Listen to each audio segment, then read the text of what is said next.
ખેડાના લોકોએ તે લાકડાને આગ લગાવવાની કોશિશ કરી અને આગ લગાવી સળગાવી દીધા હતા। સ્મશાનમાં મચ્યો બખેરો, મૃતદેહ સામે જ હોબાળો, જાતિ આધારિત ભેદભાવના ગંભીર આક્ષેપથી બનાસકાંઠામાં ચકચાર। બનાસકાંઠાના દાંતીવાડા તાલુકાના હનુમાનપુરા ખેડા મોટી ભાખર ગામમાં અંતિમ સંસ્કાર દરમિયાન સર્જાયેલી ઘટનાએ સમગ્ર વિસ્તારમાં ભારે ચર્ચા જગાવી છે।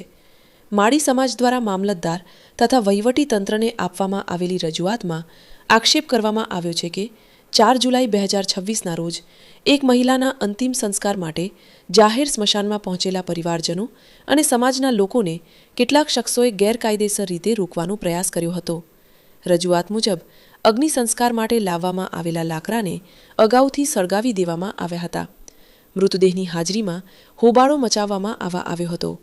જાતિ આધારિત અપમાનજનક શબ્દો ઉચ્ચારવામાં આવ્યા હતા તેમજ સમગ્ર માળી સમાજને જાનથી મારી નાખવાની અને જાનમાલને નુકસાન પહોંચાડવાની ધમકીઓ આપવામાં આવી હતી।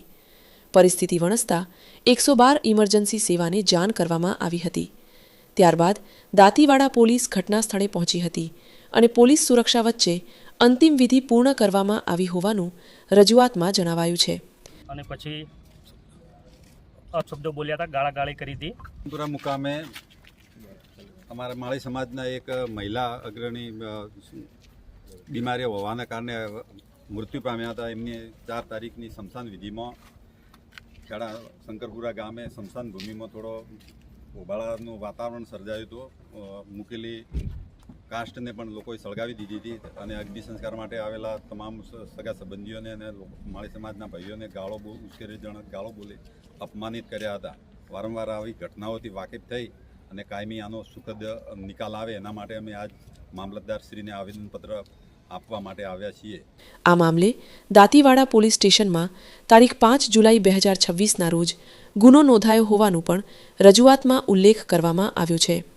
માળી સમાજે આરોપીઓ સામે કડક કાયદેસરની કાર્યવાહી, જાહેર સ્મશાનમાં કાયમી સુરક્ષા વ્યવસ્થા અને ભવિષ્યમાં આવી ઘટના ફરી ન બને તે માટે અસરકારક વહીવટી પગલાં ભરવાની માંગ કરી છે।